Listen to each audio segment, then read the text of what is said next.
Vasudevaya. Om Jnanatimirandhasya Jnananjana Shalakaya Chakshurun Militam Yena Tasmai Shri Gurave Namaha. Nama Om Vishnu Padaya Krishna Preshthaya Bhutale Srimate Radhanath Swami Niti Namine. Nama Om Vishnu Padaya Krishna Preshthaya Bhutale Srimate Jayapataka Swami Niti Namine. Nama Acharya Padaya Nitai Kripa Pradayine Gaura Katha Dhamadaya Nagara Grama Tarine. Nama Om Vishnu Padaya Krishna Preshthaya Bhutale Srimate Bhakti Vedanta Swami Niti Namine. Namaste Saraswate Deve Gauravani Pracharine Nirvishesha Shunyavadi Paschatya Deshatarine. Jaya Shri Krishna Chaitanya Prabhu Nityananda Shri Advaita Gadadhara Shrivasadi Gaura Bhakta Vrinda.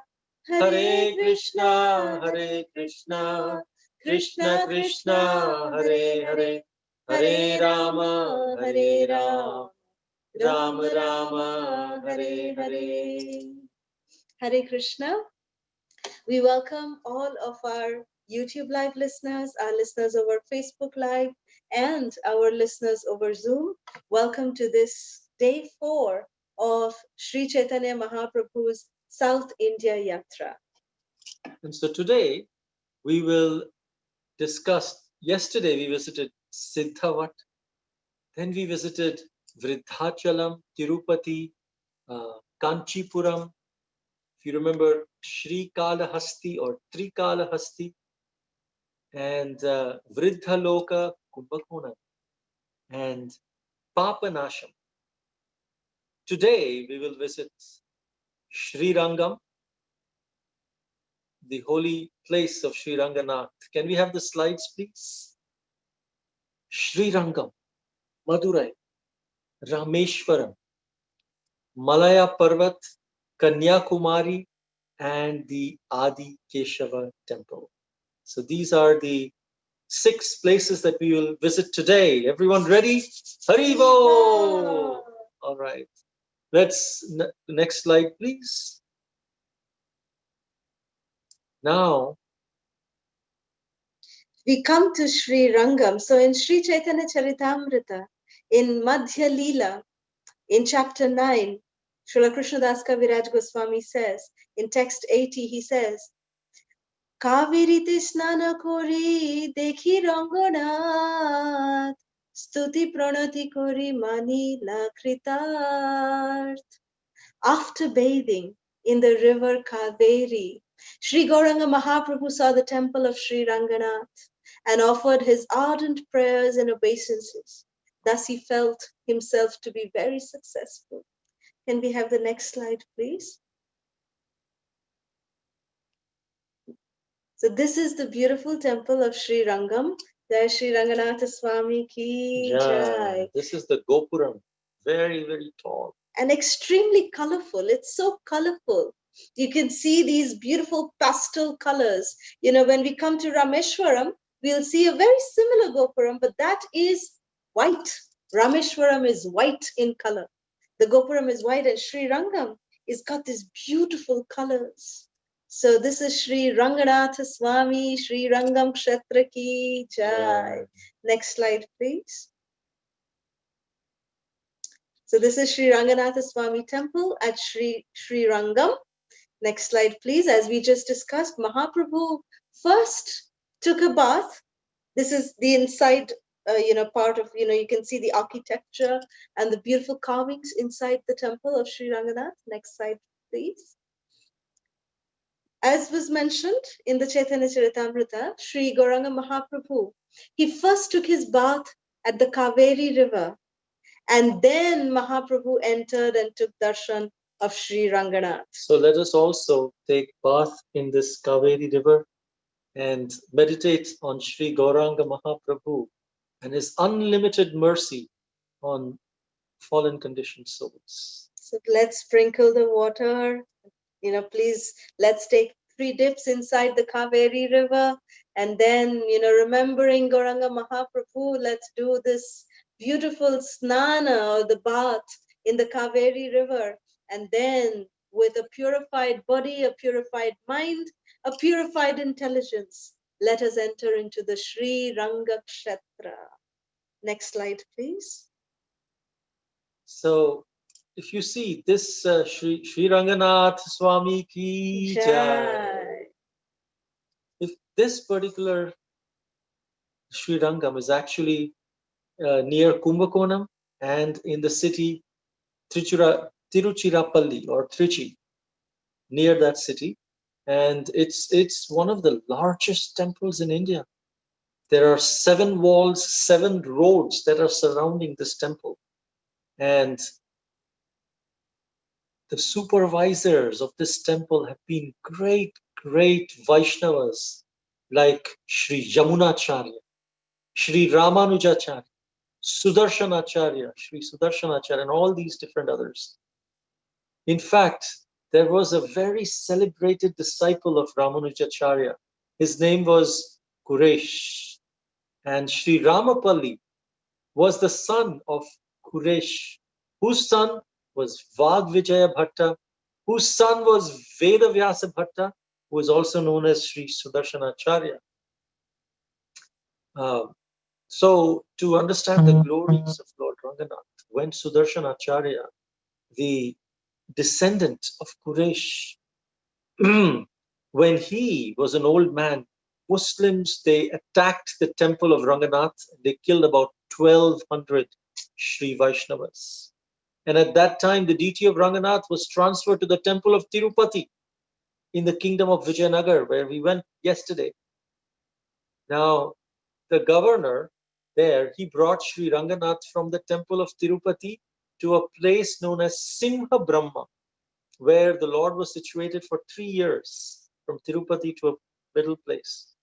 And then in 1371, Sri Ranganath was reinstalled in the Ranganath temple, in Sri Rangam temple. And if you see in the eastern side of this Ranganath temple, there is an inscription. And that's written by Vedanta Deshika, telling this whole pastime of how Lord Ranganath returned back to the temple. So when Mahaprabhu took darshan of Sri Ranganath, Mahaprabhu was so much in ecstasy. Next slide, please. It's a beautiful deity of Mahavishnu. He's in the lying pose. He's lying down on the bed of Anantashesh. It's a very, very beautiful deity. You can see his lotus feet here. The Lord is so eloquently carved. Each and every limb of his body is so elegant, so beautiful. So it is said that Sri Gauranga Mahaprabhu danced in ecstatic love of Godhead, and seeing his performance of this great ecstasy, everyone was, shocked, and they were just mesmerized by this dancing golden form of the Lord. And here in Sri Ranganath, at Sri Rangam, there was a very wonderful Vaishnava known as Venkata Bhatta, and who invited Sri Gauranga Mahaprabhu to come to his house and stay with him. And Sri Gauranga Mahaprabhu went and stayed with Venkata Bhatta. And Venkata Bhatta, he and his entire family, they washed the lotus feet of Sri Gauranga Mahaprabhu, and they sprinkled the water on their heads, and they drank the water of the Charanamrita. And, Venkata Bhatta's son was the great Goswami who directly received the blessings of Sri Gauranga Mahaprabhu during this time, was his young son named Gopal Bhatta, who was later going to become Gopal Bhatta Goswami, one of the 6 Goswamis of Sri Vrindavan Dham, who established the Radha Raman temple.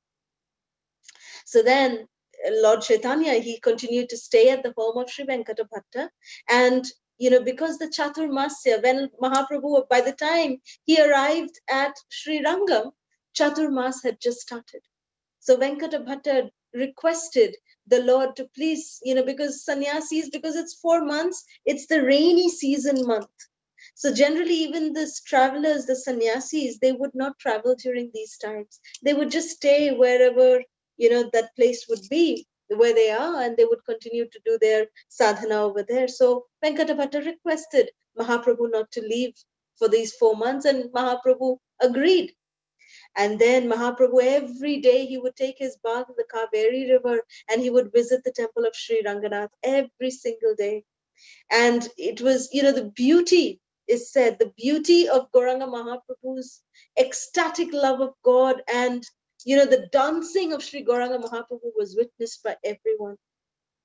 And they would just by seeing Gauranga Mahaprabhu dance, everyone's distress would just vanish. It would just evaporate. And many people from different parts of India would actually come, different villages, they would come, and they would just come to see Gauranga Mahaprabhu, who was there in Sri Rangam for 4 full months. At this time, every day Sri Gauranga Mahaprabhu would get invited to different Brahmanas' homes in Sri Rangam. And every day Mahaprabhu would go to different Vaishnavas' homes and he would take prasad and give his mercy to each and every one of them. So then, in this holy place of Sri Ranga Kshetra, there was a Brahmana Vaishnava who used to visit the temple daily and recite the entire text of Bhagavad Gita. Next slide, please. And this Brahmana, he would regularly hear the 18 chapters of the Bhagavad Gita in great transcendental ecstasy. But because he could not pronounce the words correctly, people used to joke him.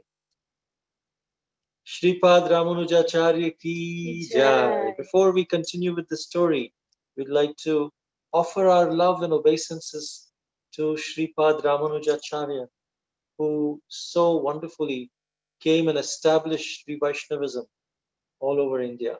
And with this great example of love and devotion, which is still standing today, inspiring all of us in bhakti, devotional service to Krishna. Next slide, please.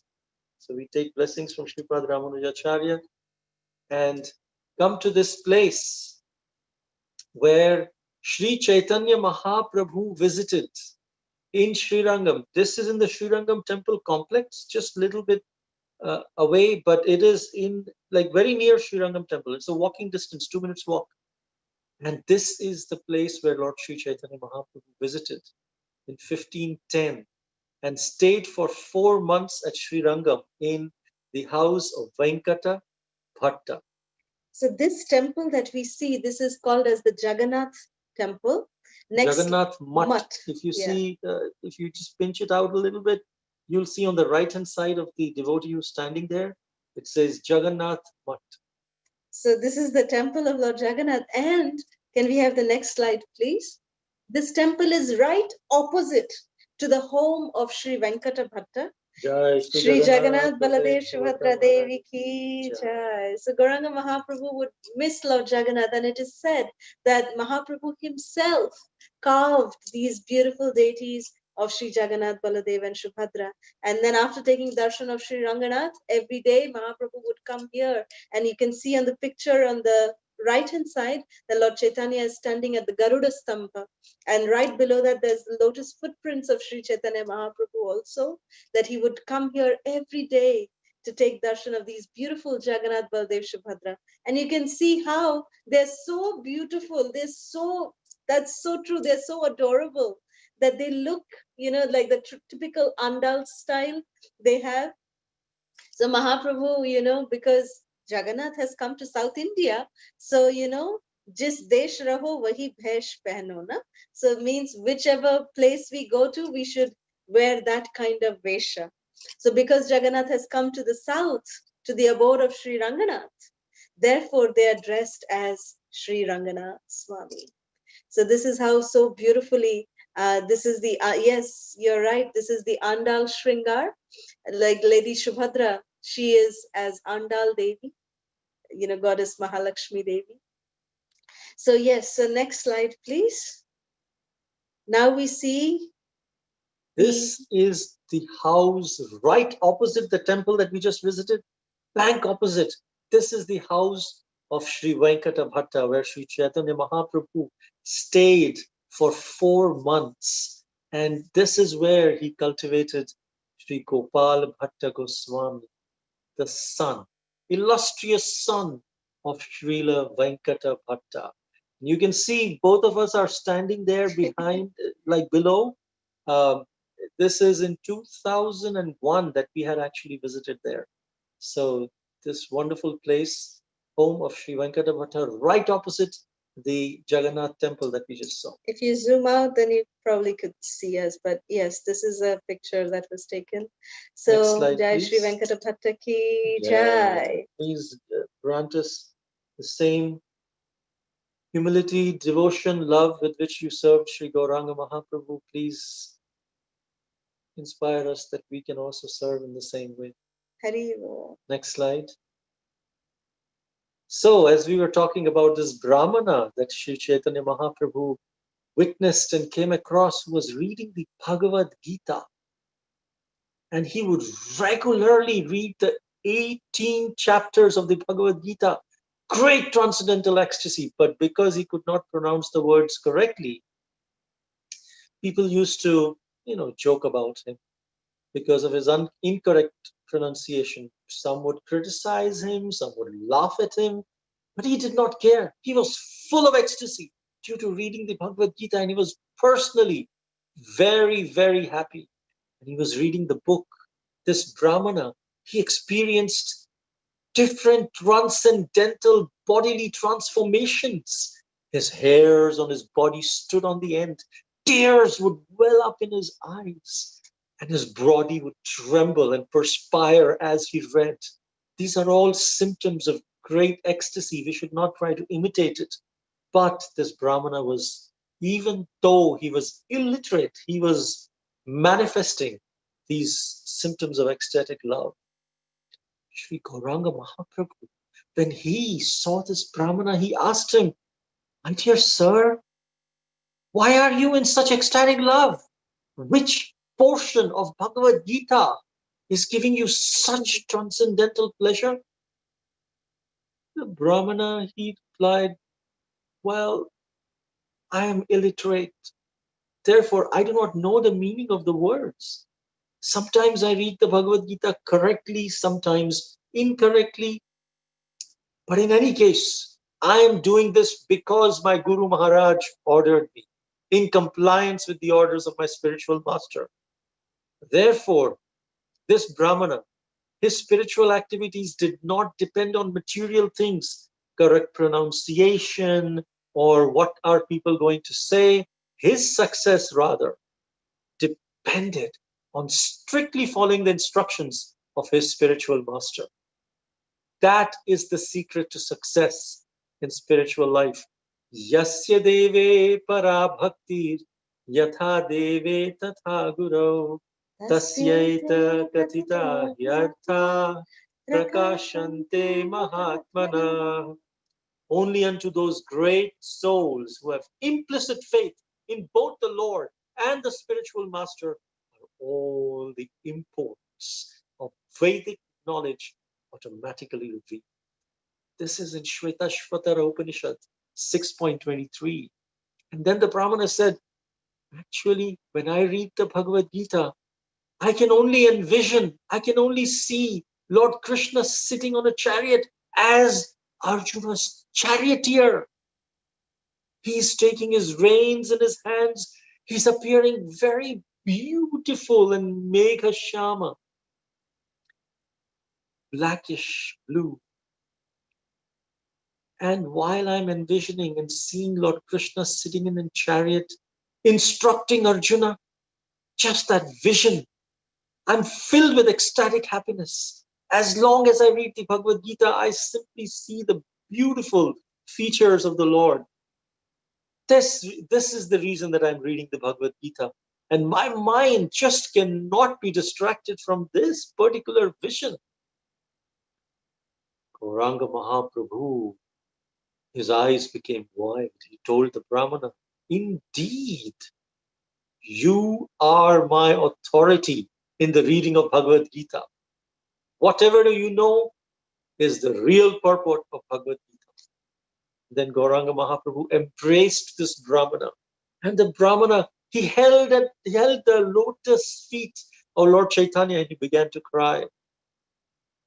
He said, my dear Gauranga Mahaprabhu, upon seeing you, my happiness, my ecstasies have doubled. I take it that you are the same Lord Krishna. And then in this way, Lord Chaitanya, he stayed in Sri Rangam for 4 months of Chaturmasya at the house of Venkata Bhatta that we just saw. And he talked about Lord Krishna. And this is how Gauranga Mahaprabhu very happily continued and stayed at Sri Rangam. Then, can we have the next slide, please? So, being a Vaishnava in the Sri Sampradaya, in the Srila Ramanujacharya Sampradaya, Venkata Bhatta, he used to worship the deities of Sri Lakshmi Narayan. So, seeing his pure devotion, Sri Gauranga Mahaprabhu was extremely satisfied. And they would constantly associate with each other. As you can see, they would, Mahaprabhu would laughingly joke sometimes with Venkata Bhatta. They would talk different spiritual subject matters. So, one time, Sri Gauranga Mahaprabhu, he joked with Venkata Bhatta and said that, my dear Venkata, your worshipable goddess Lakshmi, the goddess of fortune, who always stays on the heart, on the chest of Lord Narayan. Why? She is actually the most chaste woman in the entire creation. But my Lord is Sri Krishna, who is a cowherd boy, who is engaged in tending the cows. Why is it that Lakshmi, that she's such a chaste wife to Narayan, why is she hankering for the association of Krishna? So Mahaprabhu joked with Venkata Bhatta in this way. So Venkata Bhatta responded that, my dear Mahaprabhu, it is, Krishna and Narayan are actually the same personality. So Lakshmi Devi's association with Krishna is not breaking her vow of chastity to Lord Narayan. Actually, it is because she just wants to associate with her husband in all of his different moods, in all of his different aspects. Then Mahaprabhu asked. He was satisfied with that answer. And then Lord Chaitanya asked, but can you tell me why the goddess of fortune, Lakshmi Devi, if she wanted the association of Krishna, why was she not given access to enter into the rasa dance? Why? Why was she refused to enter into the rasa dance? And Venkata Bhatta was not able to respond to this question. And he requested that, my dear Lord Mahaprabhu, please you answer this question, because I fail to understand why. Why was Mahalakshmi refused to enter into the rasa dance? Lord Chaitanya Mahaprabhu explained. He said that the goddess of fortune, Lakshmi Devi, wanted to enjoy serving Krishna, but at the same time, she wanted to retain her bodily form and her position of goddess Lakshmi.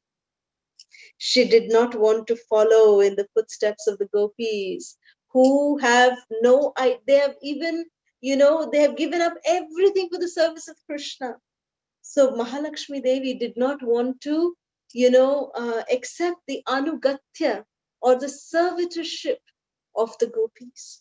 So Mahaprabhu, he actually then started reciting a verse from the Srimad Bhagavatam, first canto, third chapter, text 28, which says, Ete cham sakala pumsam, Krishnastu Bhagavan Swayam, Indrari Vyakulam Lokam Radayanti Yuge Yuge, that although there are so many incarnations of Krishna, who come as, the different Leela avatars, the Manvantara avatars, so many avatars, but Krishnastu Bhagavan Swayam. Krishna is the Supreme Personality of God. And then Mahaprabhu explained that because Krishna has 4 exceptional qualities, which are in addition to Lord Vishnu, that is the reason why Lakshmi Devi always desires the company of Krishna. The 4 extra qualities are Rupa Madhuri, that there's no comparison to Krishna's beauty. Leela Madhuri, that the Lord's pastimes are unlimited. Lord Vishnu, you don't see him as a child getting beaten up by Mother Yashoda. That's only possible with Krishna. So Krishna's Leelas is unlimited. So that's Leela Madhuri. Second reason. Third one, it's only Krishna who plays the mystical flute, Venu Madhuri. So Krishna has the Venu, the magic of Krishna's flute. And the fourth one is that Krishna is never alone. He's always surrounded by his loving devotees and the love with which the devotees serve him in different kinds of loving reciprocations of Shanta, Dasya, Sakhya, Vatsalya, Madhurya. So all of the rasas, they culminate and they serve Krishna. So this is how the Lord is, Krishna is distinguished by these four exceptional qualities. So then Mahaprabhu went on to explain that the Supreme Personality of Godhead, Krishna, he attracts the minds of the goddess of goddess of fortune. But Lord Narayan, he cannot attract the minds of the gopis. Then Lord Chaitanya, can we have the next slide, please? He tells Venkata Bhatta that one time during the Rasa dance, Krishna disappeared from the gopis and then he came as Lord Vishnu and the gopis were looking for Krishna. Where's Krishna? Where's Krishna? And then Mahavishnu was standing in front of them and they said, hey, Mahavishnu, come here. Have you seen Krishna?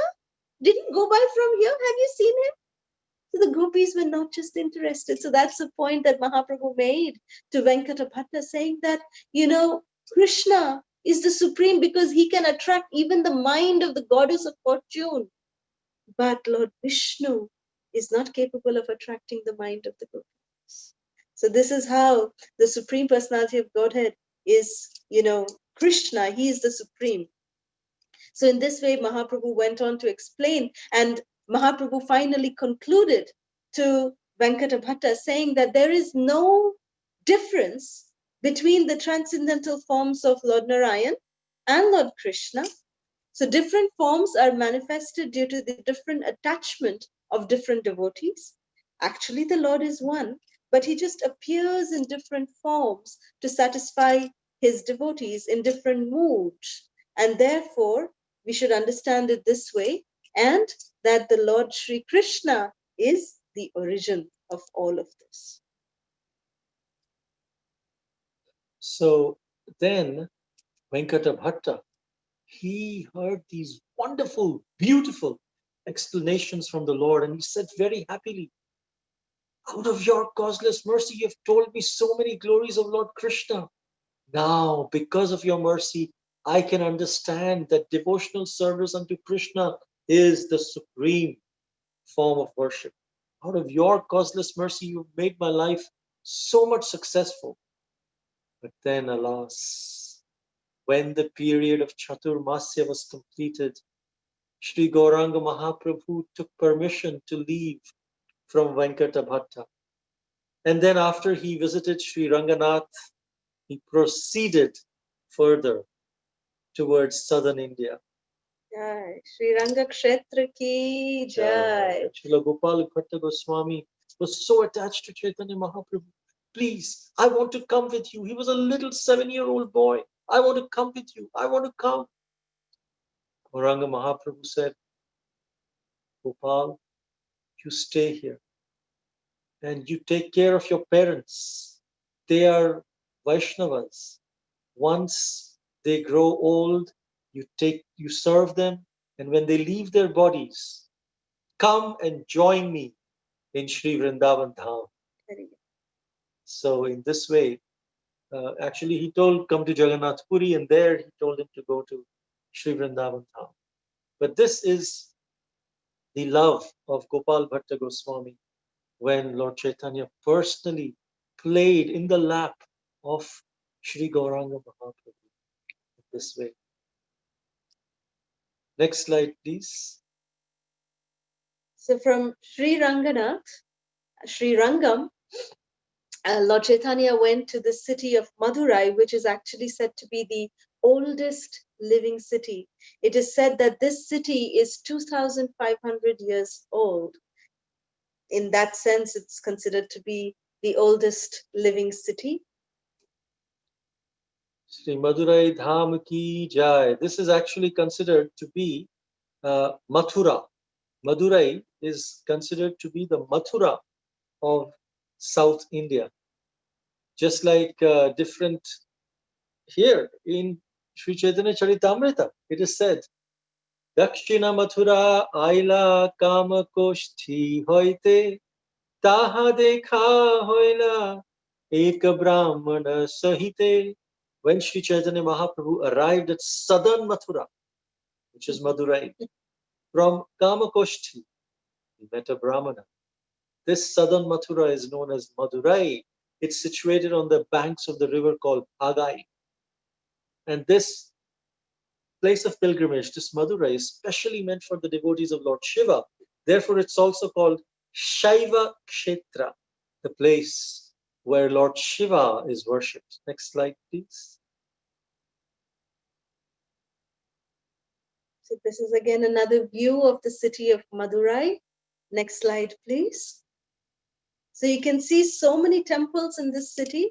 So then here, Sri Chaitanya Mahaprabhu, he visited a Brahmana who invited the Lord to his home, and he, the Brahmana was ready to cook for Mahaprabhu to have his afternoon lunch. So Mahaprabhu finished his lunch around 3 o'clock, but the Brahmana, Mahaprabhu noticed that he was very, very sad. The Brahmana was so sad. So the Brahmana had not eaten anything. So then Mahaprabhu asked, my dear Brahmana, you served me so nicely. Why are you not eating? So why are you so unhappy? Why are you so sad? So then the Brahmana said that I have no reason to live, Mahaprabhu. I just want to give up my life. I just want to end my life. So then Mahaprabhu said, no, what happened? Why? So then he said, my dear Mahaprabhu, Mother Sita is the mother of the entire universe. She is the supreme goddess of fortune, but she has been touched by this demon Ravana. He could, he dragged her, he kidnapped her, and he left. And, this is actually troubling me so much. I just can't live. Because, how could the goddess of fortune, the mother of the universe, be touched by that fallen, degraded Ravana? How could he do that? So my mind is very disturbed. I just want to give up my body. So then Mahaprabhu said, actually, Sita Devi, she's the mother of the entire universe. She's the dearly most beloved wife of Lord Ramachandra. And she has a body which is supremely blissful. It's a spiritual body. No one can see her with material eyes, Mahaprabhu said, because, the materialists don't have that power. To what to say of, like Mahaprabhu narrated the entire pastime of, Mother Sita getting kidnapped by Ravana. That how Ravana took Sita away, but that was not Sita. Mahaprabhu said, what to speak about touching Sita? A person with material senses cannot even see Mother Sita. So when Ravana kidnapped her, Mahaprabhu said that he actually only kidnapped a shadow Sita. So then, the Brahmana hearing this, he said, okay, if you are saying it, I will believe it. But I'm having difficulty. Then where did the actual Sita go? So then, next slide, please. Lord Caitanya described that Lord Ramachandra had kept the original Sita in the protection of the fire god, Agni Devata. And he kept her safe with Agni Devata. And, saying that, give me Chaya Sita, give me a shadow Sita, so that Ravana could, execute his evil plan, so that Lord Ramachandra could then kill Ravana by this means. So this is how, Lord Caitanya tried to explain to this Brahmana. The Brahmana was satisfied listening to the verdict given by Mahaprabhu. And Mahaprabhu then said, please eat something, break your fast and don't be sad. So then Mahaprabhu consoled the Brahmana. Later then, Mahaprabhu then visited the beautiful temple of Meenakshi Devi in Madurai. Next slide, please. So this is the Madurai Meenakshi temple. You can see it's so beautiful. It's grand. It's huge. It's gigantic. It's really, really beautiful. Next slide, please. So here we have Meenakshi Devi. Next slide, please. So here we have the Lord Shiva, who is residing as Swami Sundareshwara. He is called as Sundareshwara Mahadev. Sundareshwara means the beautiful Lord. So Sundareshwara Mahadev, this is the deity of Lord Shiva, Shivalinga. Next slide, please. And this is the deity of Sri Meenakshi Devi. Jai Shri Meenakshi Devi ki jai. This is the original deity. You can see how she's standing so elegantly with her left hand down, and in her right hand, she's actually, there's a parrot who is perched out on her shoulder, or even on her hand, I think. There's a parrot on her right hand that she's holding, and she's blessing all the devotees. Next slide, please. This is Meenakshi Devi. And here in this temple, it is said that Meenakshi Devi got married to Sundareshwara Mahadev. So this is the Kalyana Utsava, or the marriage ceremony of Lord Shiva with Meenakshi Devi. So we beg blessings from Param Vaishnav and Param Vaishnavi, both of them such ideal couple, ideal devotees of the Lord. And Mahaprabhu came and took darshan of this beautiful, beautiful Meenakshi Devi temple. Next slide, please. So now we come to this wonderful Rameshwaram temple. Sri Gauranga Mahaprabhu, he went to Setu Bandha, which is also another name of Rameshwaram. He took bath here in a place called Dhanush Tirtha, and then from there he visited the Rameshwara temple and took rest. Next slide, please. When he was taking rest among the Brahmanas, this is the Ramasu Setu or Rameshwara also, where Lord Ram worshipped Lord Shiva then before crossing the river, crossing the ocean, sorry. Yeah, well, with the Lord's mercy, an ocean becomes a river, and river becomes as small as a calf's hoof print. So this is Ramasetu. Next slide, please.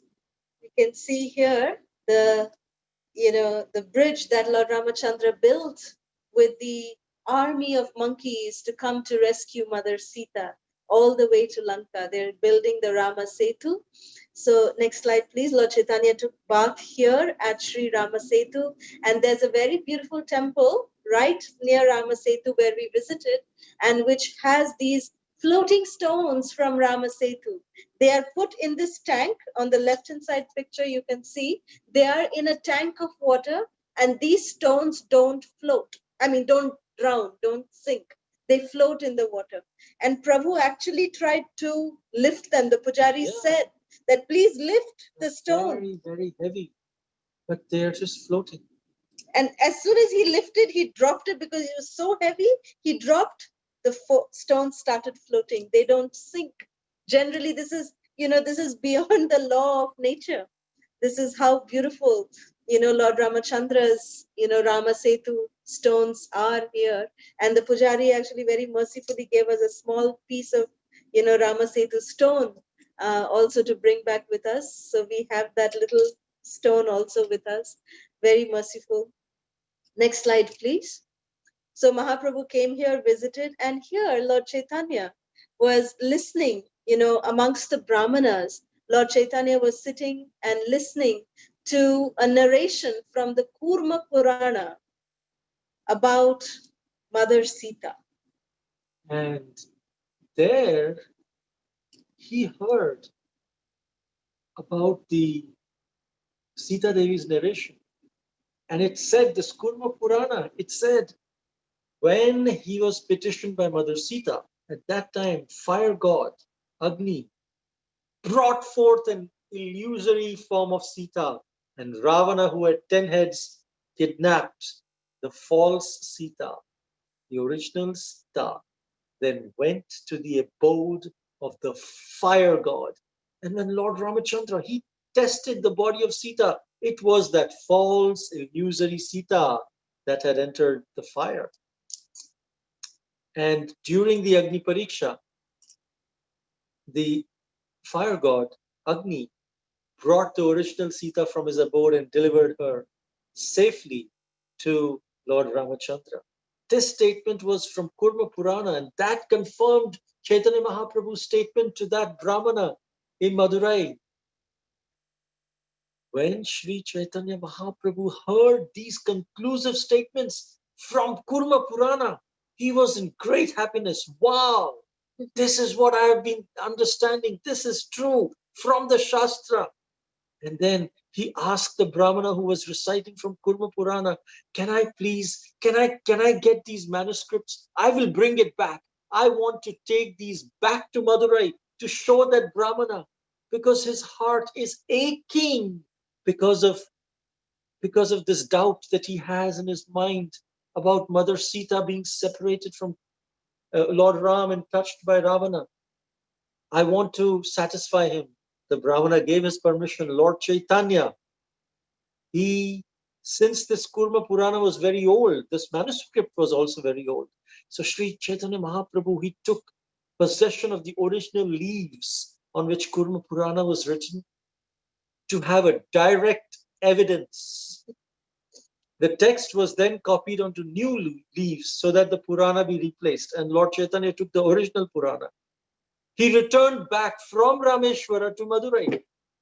He had come from Madurai all the way to Meenakshi, to Rameshwara. Now he went back to Madurai just for that Kurma Brahmana. How merciful Lord Chaitanya is that he reciprocates with the sincere desire of his devotees. This Brahmana in Madurai, he was so pleased to receive this original leaf manuscript of the Kurma Purana. He immediately fell down before the lotus feet of Gauranga Mahaprabhu, began to cry. Next slide, please. My dear sir, you are Lord Ramachandra himself, and I've come in the dress of a sannyasi to give me this audience. This is Agnidev giving back the Chaya Sita, Shadow Sita, the true Sita back to Lord Ram. Next slide, please. This is the place near the ocean where Agnidev brought Mother Sita back at his place. So when we visited there in 2001, this is the ocean. This is the place where it happened. Next slide, please. So this Brahmana, when Mahaprabhu showed him the original manuscript, this Brahmana was in ecstasy, and Lord Chaitanya revealed to the Brahmana that, I am the same Lord Ramachandra. And at that point, he said, please come have lunch at my place, before he was revealed Ramachandra.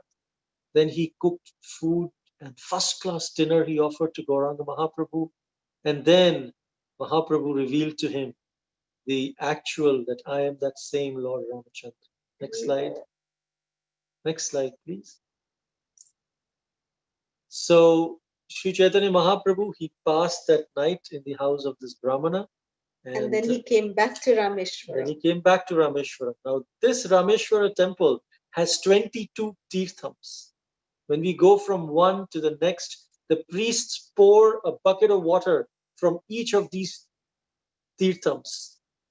So, cold water from the well, 22 times you take bath from cold water bucket that the priest takes from this tirtha well and puts on you. So this is in 2001. Kalasudha is so excited with, being bathed with those wonderful tirthas. And there is a lot of blessings in each of these bathing. Like, for example, in one well, one will get Lakshmi Devi's blessings, purification of the heart. In another well, if you take baths, then one will not go to hell. Another one will get the knowledge of the past, present, future. They'll reach the worlds that they want. Another well, if you take bath, you'll be blessed with pure love of your worshipable Lord. So like that, 22 tirthams. Next slide, please. Then when we took darshan of the Lord here in Rameshwaram, beautiful Shivalinga, deity of the Lord. And, Rameshwaram, they say that, um, people generally, they say that, Lord Ramachandra, he considered Lord Shiva to be his Lord and Master, Rama, Ishvara. Therefore, he worshipped Lord Shiva before attacking on Lanka. But the thing is that, Lord Ramachandra is Maryada Purushottam. He is, the perfect follower of religious principles. So Lord Ramachandra wanted to maintain the proper etiquette that, Ravana is actually a devotee of Lord Shiva. So before killing the devotee of Lord Shiva, Lord Ramachandra is just taking his permission that, my dear Lord Shiva, I'm about to go and kill your devotee. So, I'm just letting you know. That is how it is explained. And even the word Rameshwara, Lord Shiva, he beautifully explains it. He says that it's not that, Lord Ram, I am the Lord of Ram. No, that is, Lord Ramachandra's magnanimity and his Bhakta Vatsalata, that he's saying that, I am his Lord, but actually Lord Ram is my Ishvara and I worship Lord Ram. Therefore, I am here, I am known as Rameshwara, that I am the one who is worshipping Lord Ram. This is a direct verdict given by Lord Shiva himself, which the priests in the temple were explaining to us. And here the priest, he performed, he said that we can do a yagya because we wanted to do a yagya for the well-being of the entire ISKCON society, the well-being of our spiritual masters. This was the first year of our marriage, and we just said we should do this for our fire sacrifice for the well-being of ISKCON and the spreading of the ISKCON movement all over the world and the well-being of our spiritual masters. So we did this in their honor. So this is so this is how we spent our time in Rameshwaram. Next slide, please. Then Sri Gauranga Mahaprabhu from Rameshwaram, he went to Malaya Parvat and he offered prayers to Agastya Muni there in Malaya Parvat. Next slide, please. Then from there, he visited Kanyakumari. This, in fact, Agastya Muni, there are four opinions that there is a temple of Agastya Muni in Tanjavur. One is Lord Skanda on a hill called Shivagiri. Some say it's a hill near Cape Comorin or Kanyakumari. And another say that it is in Agastya Malaya. But anyway, we come to Kanyakumari. This is the point where the Indian Ocean in the south, the Arabian Sea in the west, and the Bay of Bengal in the east, they meet together. Next slide, please. This is like the meeting place of all the three oceans, Indian Ocean, Bay of Bengal, and Arabian Sea. So here, remember Mahaprabhu said that Samudra is Mahatirtha. So Mahaprabhu came and took bath at this meeting place at Kanyakumari. He took a bath at the meeting place of all the three oceans. Mahaprabhu took bath here and he visited the temple of Kanyakumari after taking his bath in this ocean. So let us also please enter the ocean. Let us offer our obeisances, sprinkle the water on our heads. Let's take a nice bath in this, culmination, the coming together of the three great oceans here at Kanyakumari. Next slide, please. This is the Bhagavati Devi deity or Amman in Kanyakumari temple. We pray to her for giving us, removing all the obstacles in devotion to Sri Gauranga Mahaprabhu Ki Jai. Next slide, please. Amman, actually, she killed Bana or Banasura in one sense. Now, and this deity was installed by Parshuram. Next, we come to Adi Keshava temple in Kerala. Here, the deity is made up of Shaligram Shilas. Next slide, please. He is made of 16,008 Shaligram Shilas of Lord Adi Keshava. If we notice, he is in the same lying pose, lying down pose as Sri Ranganatha Swami.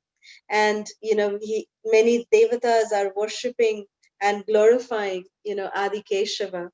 So here, Mahaprabhu stayed here for a couple of nights.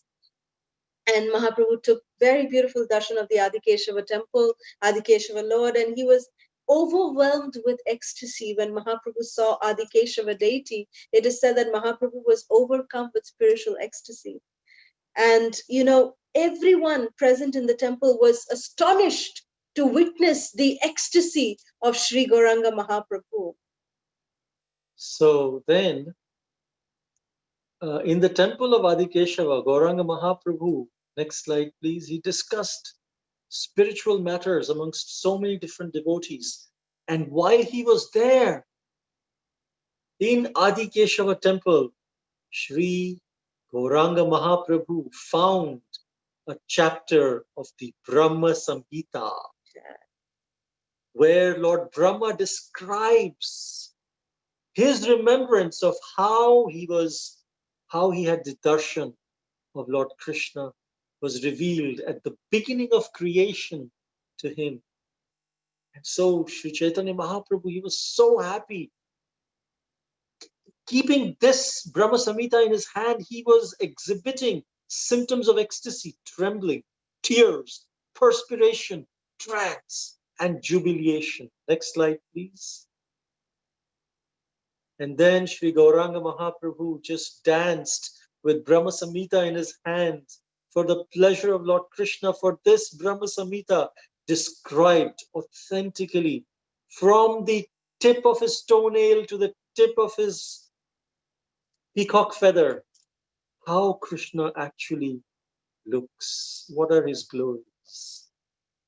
Shri Brahma Samhita ki jai, Shri Gauranga Mahaprabhu ki jai.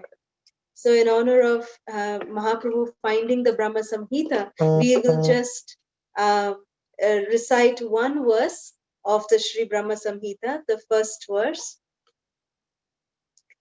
Ishvara Parama Krishna Satchidananda Vigraha Anadiradir Govinda Sarva Karana Karanam Chintamani Prakara Sadmasukalpa Vriksha Lakshagriteshu Surabhi Abhipalayantam Lakshmi Sahasra Sata Sambrama Sevyamanam Govindamadi Purusham Tamaham Bhajami Tamaham Bhajami.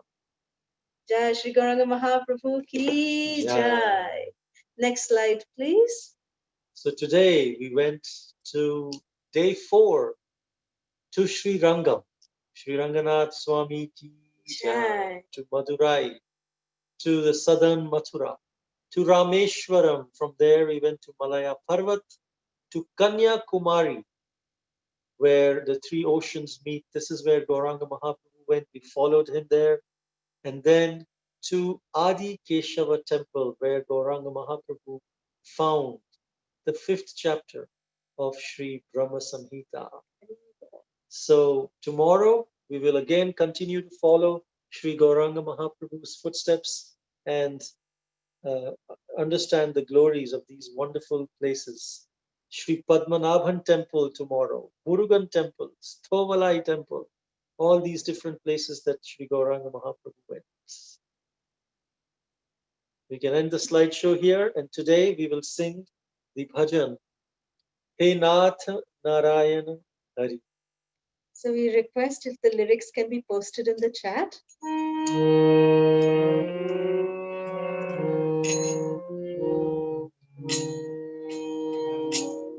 So since we visited Sri Ranganath and so many Nathas we saw, so we thought that we can sing this beautiful bhajan, which is glorifying the Lord as the supreme Natha, as the supreme Lord of all lords.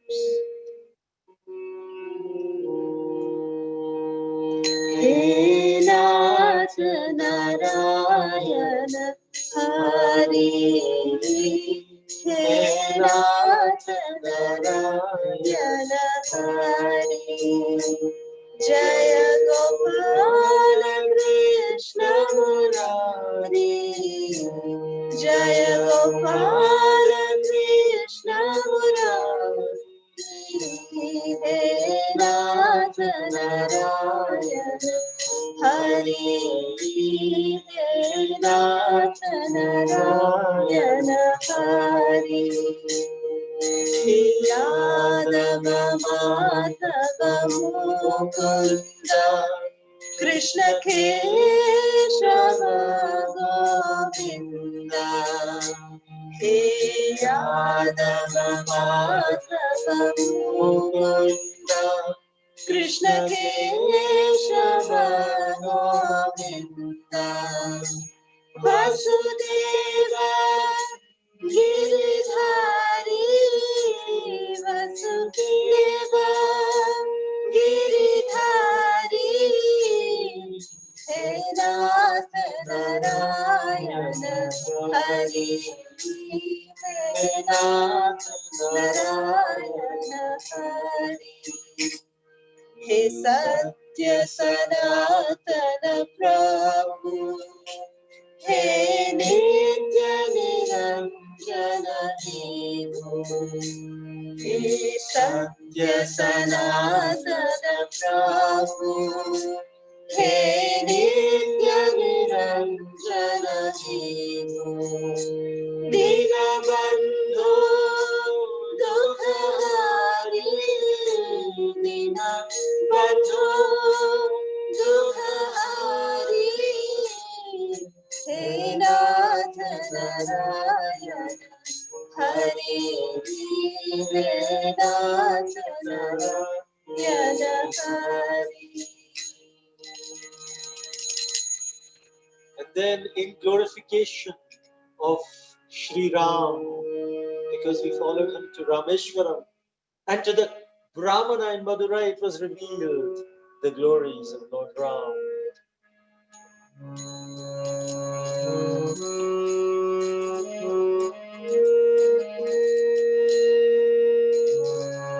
Ayodhya Vasi Ram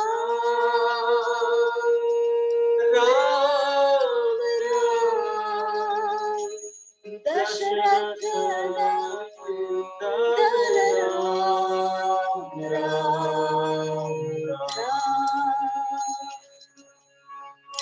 Ayodhya Vasi Ram Ram Dashratha Nandan Ram Ram Patita Pavana Janati Jivana Sita Mohan Ram Ram Ram Patita Pavana Janati Jivana Sita Mohan Ram Ram Ram Ayodhya Vasi Ram Ram Ram Dashratha Nandan Ram Ram Ram Shri Ramachandra Bhagavan ki Jai Shri Gauranga Mahaprabhu ki Jai Srila Prabhupada ki Jai Srila Gurudev ki Jai. All right, let's open for questions or comments, if any.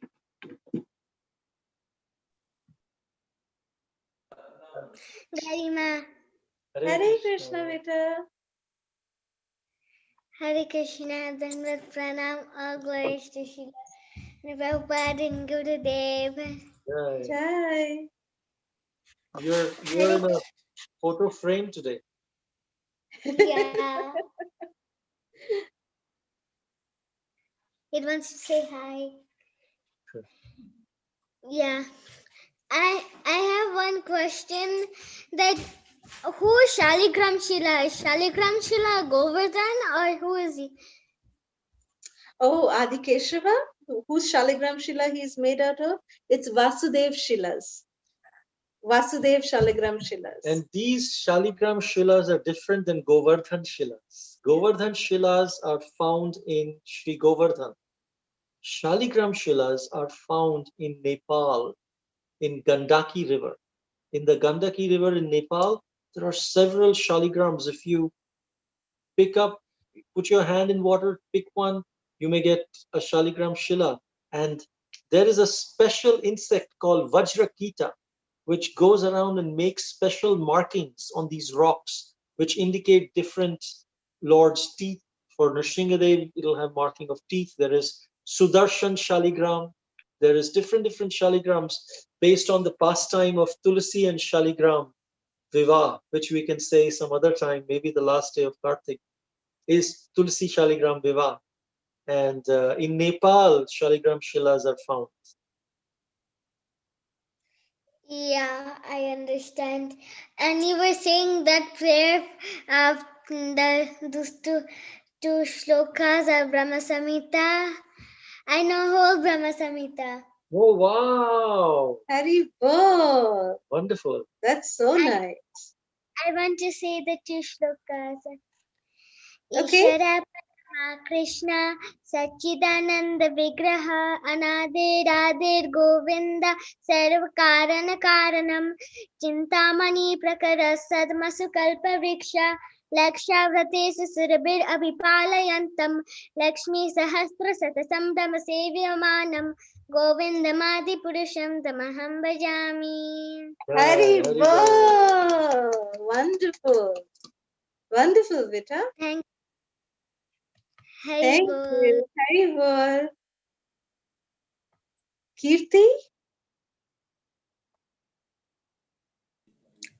Hare Krishna Mataji, Dandavat Pranama, Goish Srila Prabhupada, Guru and Gauranga. My mom has a comment, so I'm going to let her go first. Okay. Hare Krishna Mataji, Prabhuji, Dandavat Pranama. All glory to Srila Prabhupada, Guru and Gauranga. Really very thankful, Mataji. Like we are all part of Sri Rangam and Madurai. So today we had a very nice darshan of Lord Ranganath. So we will usually, every time when we go, we will not miss our Lord Ranganath temple. So we will go there and we'll get the darshan. So when I was hearing the Venkatapata story, I will always remember, because I come to Chaitanya Mahaprabhu only through them. So Lord Ranganatha and goddesses Ranganayaki is my father and mother. So whenever I just go to the temple, I will always be so much of lot of attraction to that Lord, and that was there. And they only showed the path that I have to go through Chaitanya Mahaprabhu. So whenever I hear Venkatapatra story, I remember that way, like because of the mercy of Lord Ranganatha, I'm able to get to be connected to Lord Chaitanya Mahaprabhu. So that pastimes are really wonderful. Like it's really a nectar to hear about it. And about Madurai, like it is our native. So like we will be usually going to Meenakshi Amman temple and all that.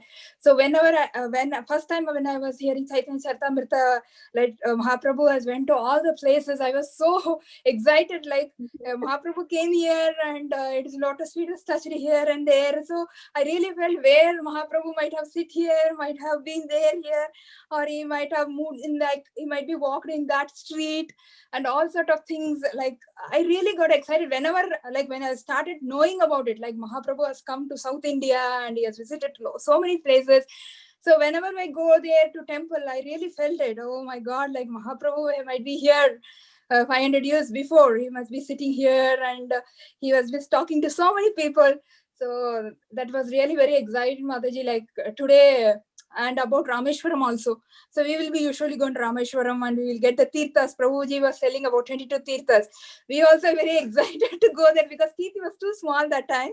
So when we took to her, and she was completely like the bathing, like it was fully bath, right? Like in each 22 tirtha, she was really, it's really like a fun for her. She want to go there and you want to stand there so that they will pour some water on it. So she'll keep on going there and then she'll stand there. They will go only through lines. So I was remembering about all these things. Like we went there and we got the darshan of Ramanatha Swami. And there also, there is a nearby temple was there, Prabhuji, like it was Mataji, that was Tirupulani, it was there. It was there, Lord Ramachandra will be there in Garbha, that is in that Garbha grass. Yes. He will be in Sainakola, like it was there, it will be in the sleeping posture. Yes. So we will, yeah, it was near to Dhanushkodi. Yes. If you go there, near to that, we have that temple also. Yes. So thank you, Mataji, Prabhuji. Like it was really a great pleasure. Like I went back there and come back today to Ranganath Temple, to all the places. Really give us a lot of memories. Thank you so much for giving that lessons and things. And thank you, Mataji. Thank you. Very nice class today, Mataji, Prabhuji. I have one question. So, how Ranganatha Swami, like, who I have in my background, how he's always like in like sleeping posture, and some lords are like in standing posture, like the lord that we saw yesterday, and today he's like in sleeping posture. So why can't like Krishna keep like only standing and like sometimes he's sleeping and sometimes he's standing? So so why are there different types of forms in different temples? Does that mean like Krishna's like he can sleep and he can stand? I mean, he can sleep and he can stand because he's the god of the whole universe. But my question is that if he's sometimes standing and he's sometimes sleeping, so why does he keep changing his form? Well, Krishna as Krishna, he is in a threefold bending form. 1, 2, 3. With his hip, with his neck, and with his leg. He's standing. But Ranganath, and yesterday we saw Varadaraj, they were sleeping because they are the manifestations of Mahavishnu and Garbhodakshai Vishnu. If you see, Vishnu is always lying down on the bed of Anantashesh, and Lakshmi Devi is at his lotus feet, Pada Sevanam. So those forms of Vishnu, they are in that sleeping position, just like he is sleeping in the Shesha Shaya, or in the bed of Anantashesh. That same Vishnu, that same deity is here, that is being worshipped as Lord Ranganath, as Varadaraj, like that. So, and also the Lord doing different activities. So every activity that the Lord does is worshipable. Even when the Lord commits a theft, the entire month we will worship the thief, the Lord who stole butter. So we'll worship him as the thief. We will worship him when he's sleeping, when we worship him when he's standing, whenever he's doing whatever, we worship him. So that is the way we understand that in every mode, in every form, we are worshipping the Supreme Lord, Shri Krishna. Does that answer your question, Kirti? Yes, Mataji, I have one more question. So my question is, so when like there's this term where like Krishna, he steals butters from the gopis and everybody and most people in Vrindavan, and a lot of people call him as the butter thief. So I have heard this question more times, but I still didn't get an answer for it. So if Krishna is a butter thief and all he wants is butter, and if he's the supreme personality of Godhead, if he thinks about butter, the butter will come to him, and he doesn't need to go out to steal all the butter from the gopis. So why does Krishna like want to go and be a thief by going and stealing by the gopis when he can just think about butter and the butter can come to him? Exactly. Then what's the fun in it? What's the fun in it? I mean, just like how you remember you had asked the same question, that why does Krishna have to come to kill the demons? Krishna doesn't have to do that.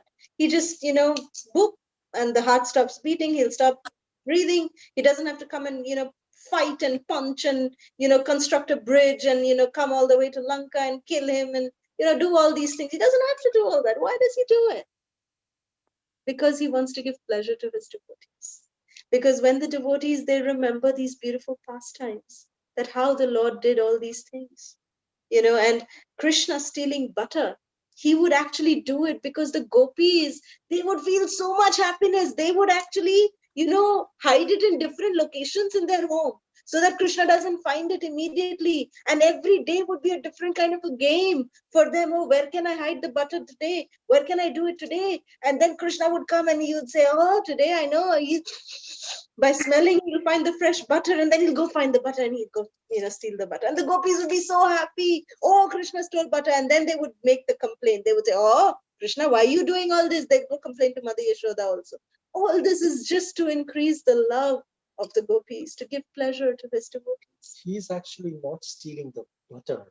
He's stealing the hearts of the gopis. Yes. That's what he wants.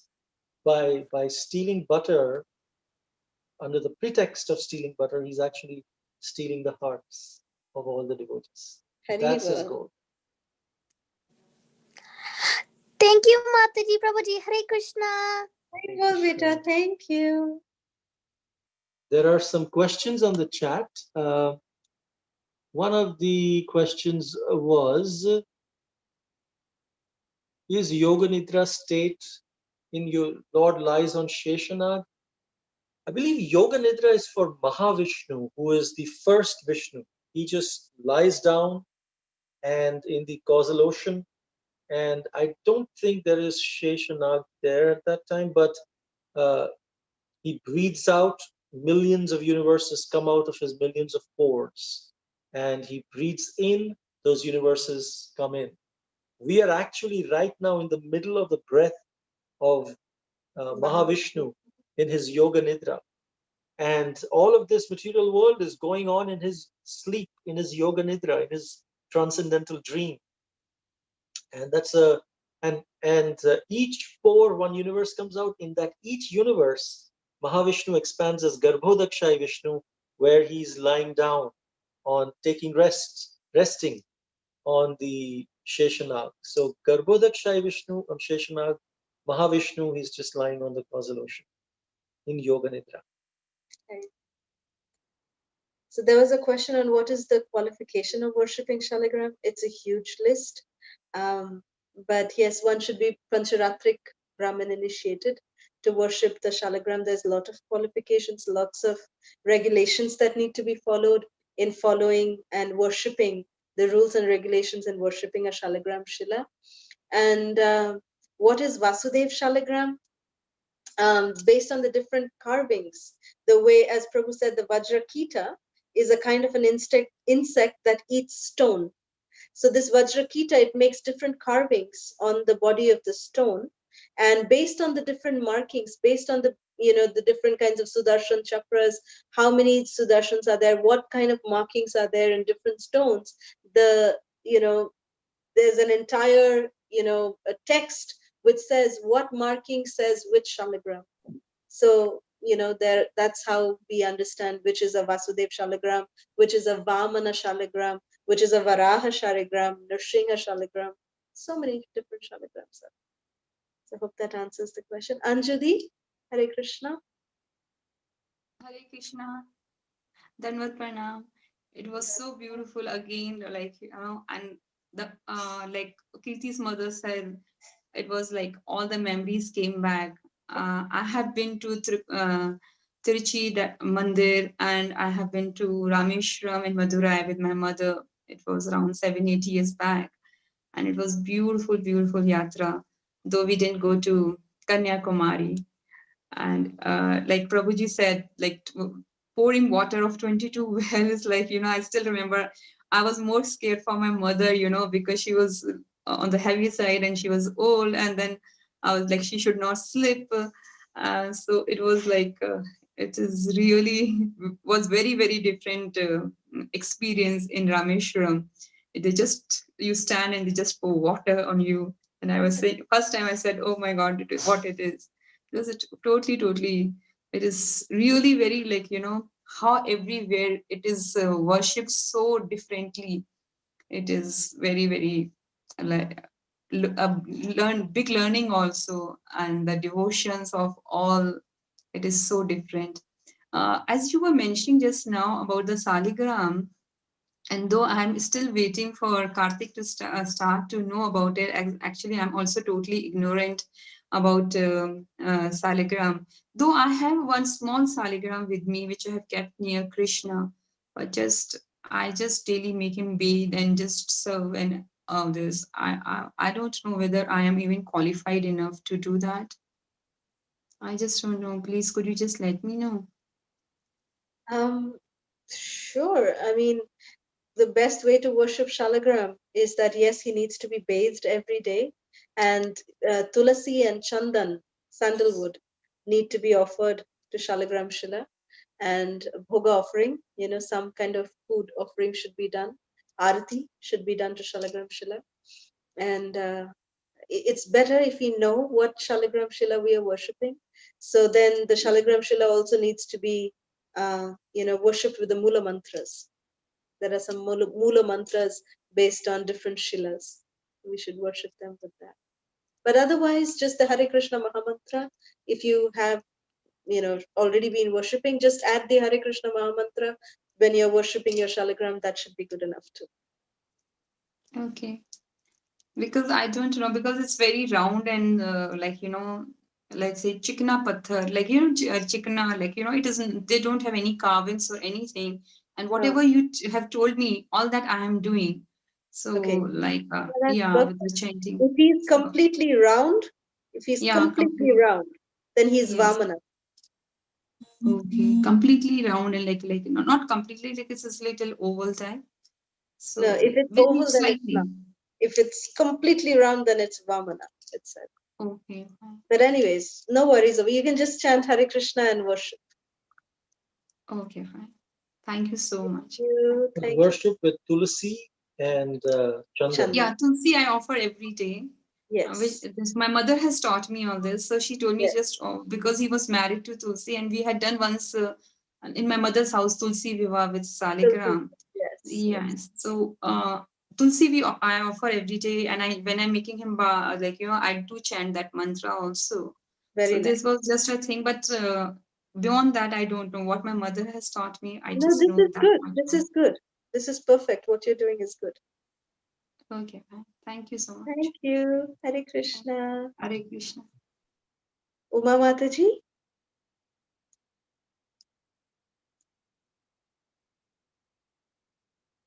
Uma Mataji, you have your hand raised. Hare Krishna Mataji and Prabhuji, Dandvat Pranam. All Hare glories. Krishna.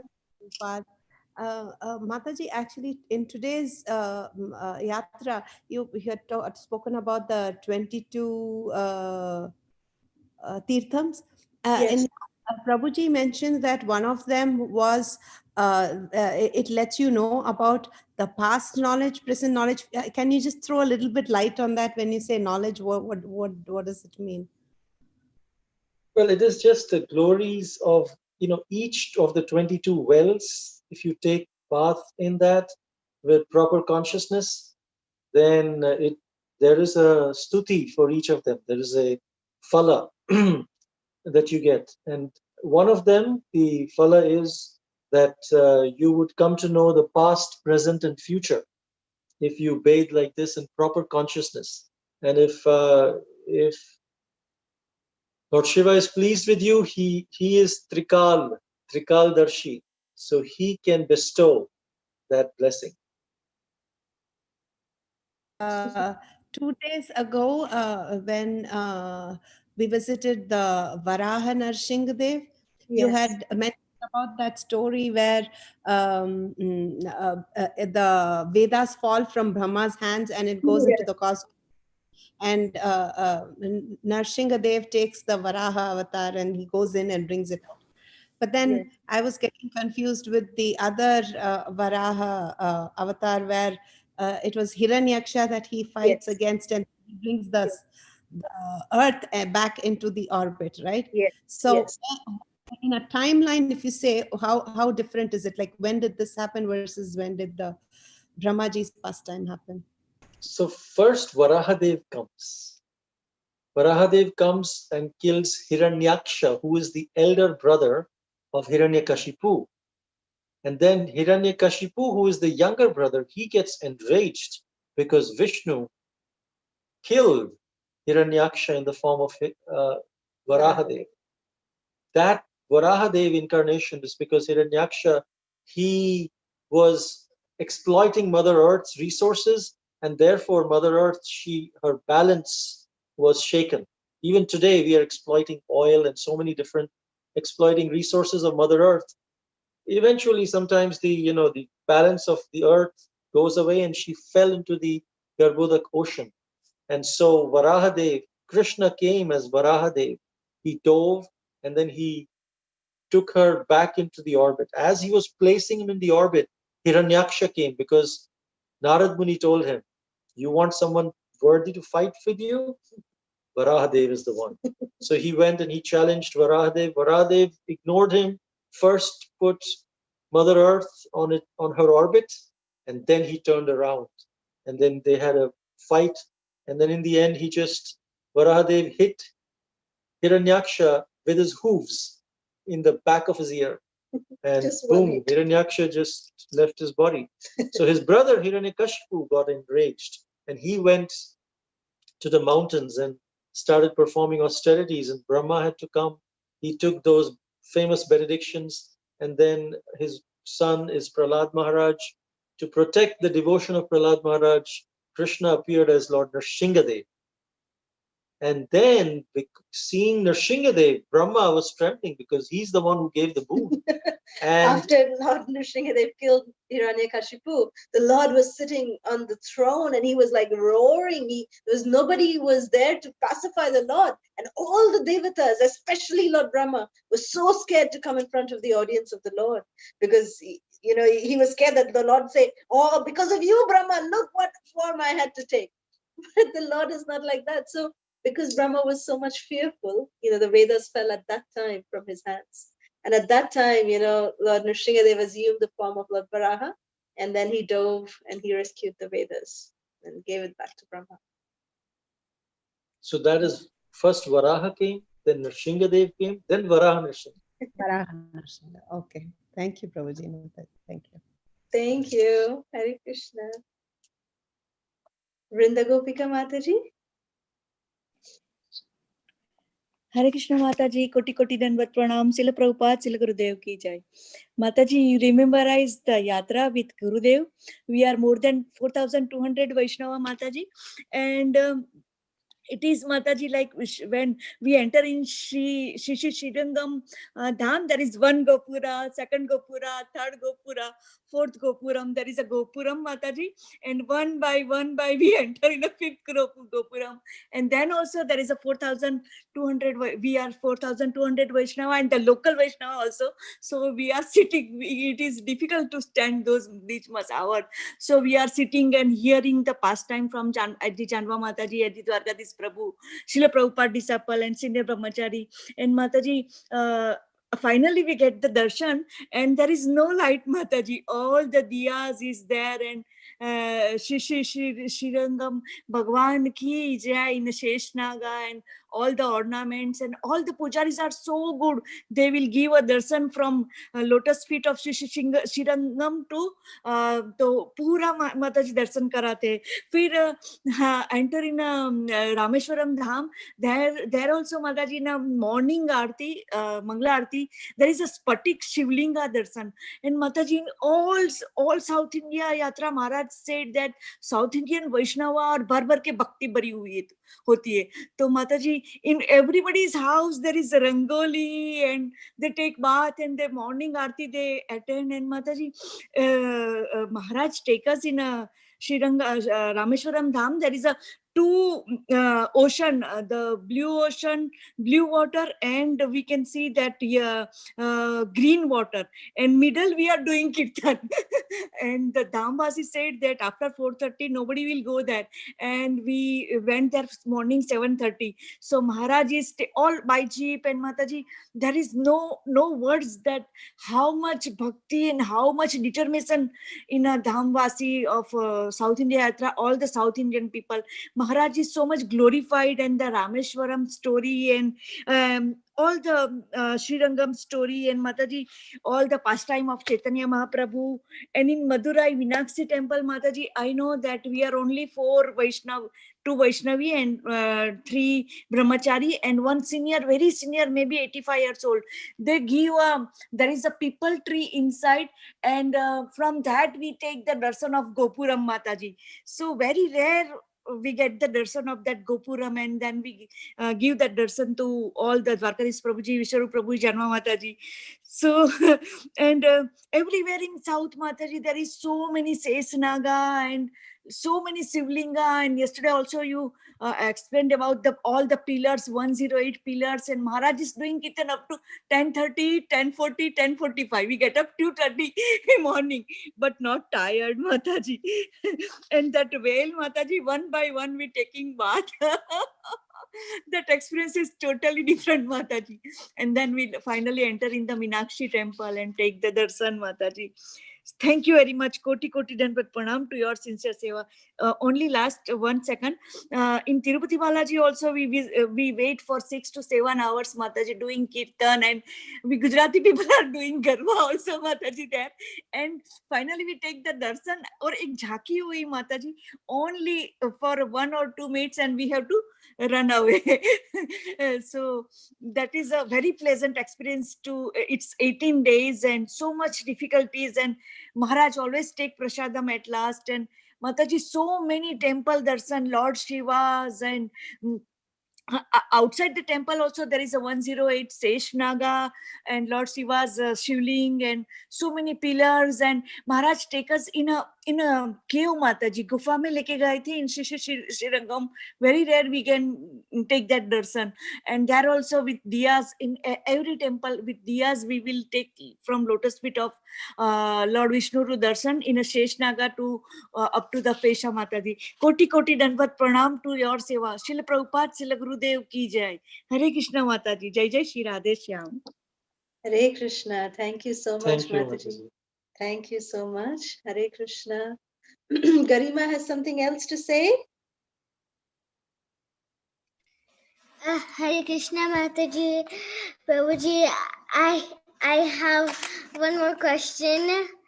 That when Hiranaksh like put the earth in the water, what was there, like moon or sun or what, like in the sky, what was there?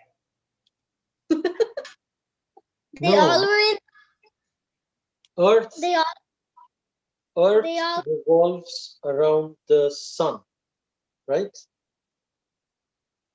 Earth revolves around the sun. Is that correct? So from when it was revolving around the sun, because there was so much gold and mineral resources that Hiranyaksha had exploited, Mother Earth, while rotating, lost its balance and fell. And it fell into the Garbhodak ocean, the universal ocean. Because they are all what in is the universal? You'll have to read the 5th canto of Srimad Bhagavatam. Then you'll understand how the planets are. And so it was not the sun or the moon. It was around the sun, Earth was rotating, and then it fell down. And below all the planets, when they move around, below that is the Garbhodak ocean. And he fell there. It's the universal ocean, and Navaradev came to put her back into her orbit so she can start rotating around the sun again. So like everybody was in the water, there was no land. Yes, the whole earth was inundated with water. Varade came and protected everyone. rescued everyone. This was several millenniums ago, several millions of years ago. Yeah, I understand. Thank you, Veda. Hari Bol.